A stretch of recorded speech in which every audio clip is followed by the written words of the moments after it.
Bumi, selamat datang di podcast Sehat Bumi, Sehat Kita. Saya Lia dan hari ini kita akan membahas mengenai penanggulangan penyakit yang ditularkan oleh media tanah melalui upaya rekayasa lingkungan. Di sini saya sudah kedatangan dengan 9 ahli dari berbagai bidang. Selamat datang Bapak, Ibu. Selamat pagi. Pagi.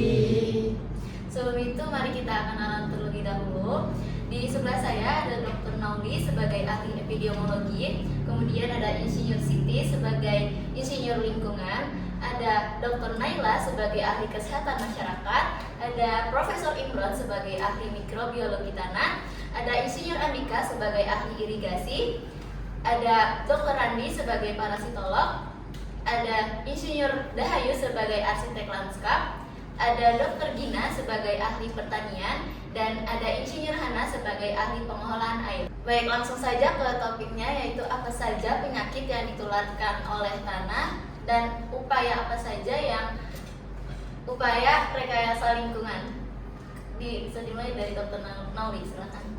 Terima kasih Lia. Penyakit yang ditularkan melalui tanah seperti cacing dan askaris masih menjadi masalah kesehatan di negara berkembang. Salah satu penanggulangan melalui rekayasa lingkungan sangat penting untuk memutus siklus penularan. Betul sekali.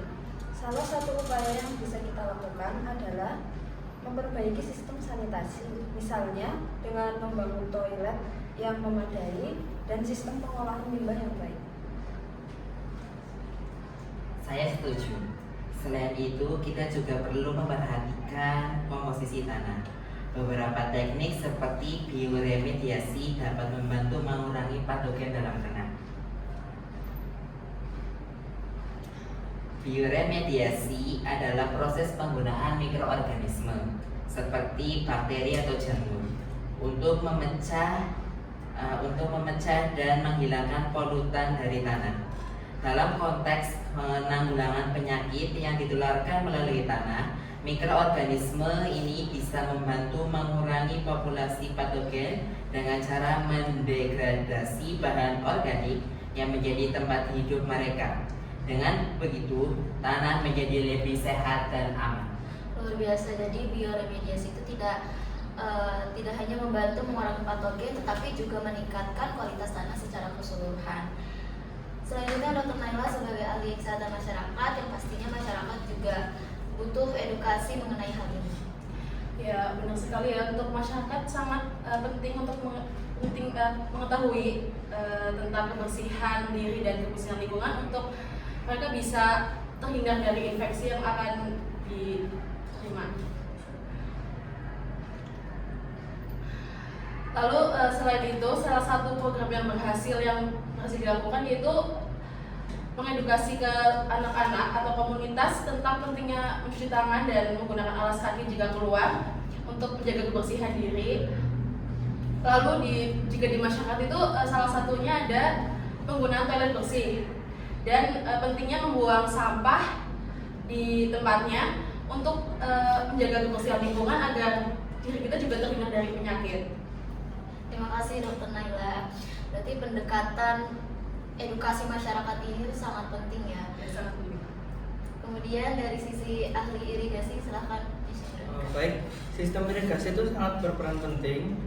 Kami bisa mendesain sistem irigasi untuk mengurangi genangan air yang berkembang patogen. Bagaimana kita bisa memastikan sistem irigasi yang kita bangun tidak hanya efisien tetapi juga mendukung kesehatan lingkungan? Sistem irigasi yang baik itu harus dirancang dengan cara mengurangi genangan air yang menjadi sarang patogen.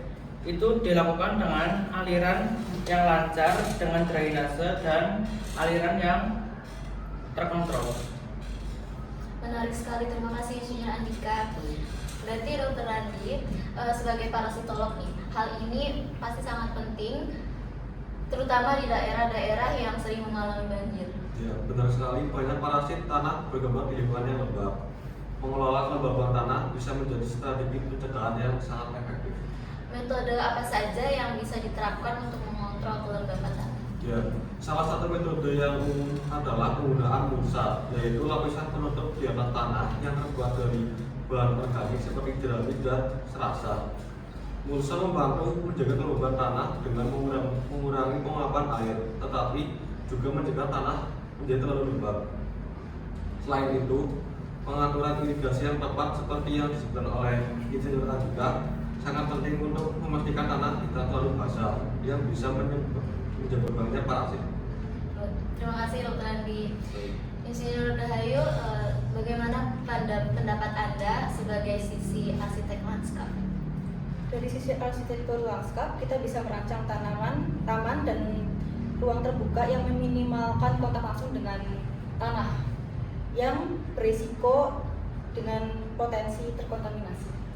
Bagaimana kita bisa mendesain ruang terbuka hijau di lingkungan perkotaan atau pedesaan yang tidak hanya indah tetapi juga sehat dan aman dari risiko penyakit tanah? Salah satu pendekatan yang bisa digunakan adalah dengan membatasi area di mana orang-orang bisa bersentuhan langsung dengan tanah, yaitu seperti pembuatan jalur pejalan kaki dan tanaman bermain yang dilapisi dengan material yang aman. Selain itu, menanam tanaman juga membantu menyerap kelembapan lebih di tanah. Ada juga kita menciptakan lingkungan yang tidak hanya estetis, tapi juga aman dari potensi penyakit. Sangat praktis dan inspiratif sekali. Terima kasih Insinyur Dahayu. Selanjutnya saya ingin tahu pandangan dari ahli pertanian. Silakan Dok. Dari sektor pertanian, rotasi tanaman dan penggunaan pupuk organik yang tepat dapat membantu mengurangi populasi patogen dalam tanah. Apakah ada inovasi terbaru yang bisa membantu petani mengelola tanah mereka agar lebih sehat dan terhindar dari patogen? Salah satu inovasi terbaru adalah penggunaan bioskar, yaitu arang yang dihasilkan dari limbah pertanian. Bioskar tidak hanya memperbaiki struktur tanah dan meningkatkan retensi air, tapi juga memiliki kemampuan untuk mengurangi keberadaan patogen dalam tanah. Selain itu, pengembangan varietas membantu petani menjaga kesehatan tanah mereka. Luar biasa, banyak sekali langkah-langkah yang bisa kita lakukan. Terakhir, bagaimana peran pengolahan air dalam penyebaran penyakit melalui tanah? Jangan lupakan peran pengolahan air bersih. Menyediakan air bersih untuk sanitasi dan konsumsi adalah kunci dalam upaya mencegah penyebaran penyakit melalui tanah. Bagaimana pengolahan air yang efektif bisa berkontribusi dalam mencegah penyebaran penyakit yang ditularkan melalui tanah? Pengolahan air bersih yang efektif sangat penting ya. Air bersih adalah kunci dalam upaya sanitasi karena air yang tercemar bisa menyebar penyakit.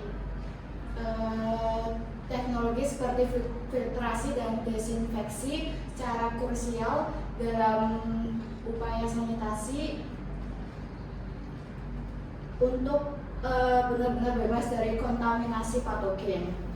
Selain itu, menjaga sistem distribusi air agar tetap bersih dan bebas terjadi kebocoran serta menjaga tanah tidak terjadi kontaminasi.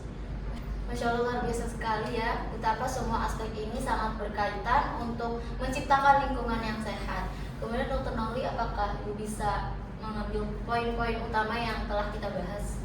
Tentu ya, kita telah membahas beberapa strategi kunci, yaitu ada satu, perbaikan sistem sanitasi dan pengolahan limbah, yang kedua ada bioremediasi tanah, yang ketiga ada edukasi masyarakat tentang kebersihan dan penggunaan alas kaki, yang keempat ada perbaikan sistem irigasi, yang kelima ada manajemen kelembaban tanah, keenam desain lanskap yang meminimalkan kontak dengan tanah terkontaminasi, yang ketujuh ada praktik pertanian yang sehat, dan yang kedelapan ada penyediaan air bersih. Terima kasih Dr. Nauli. Semua ini merupakan pendekatan terpadu yang melibatkan berbagai disiplin ilmu untuk menanggulangi penyakit yang ditularkan melalui tanah. Terima kasih sekali lagi kepada para narasumber yang telah berkenan hadir pada podcast kita hari ini.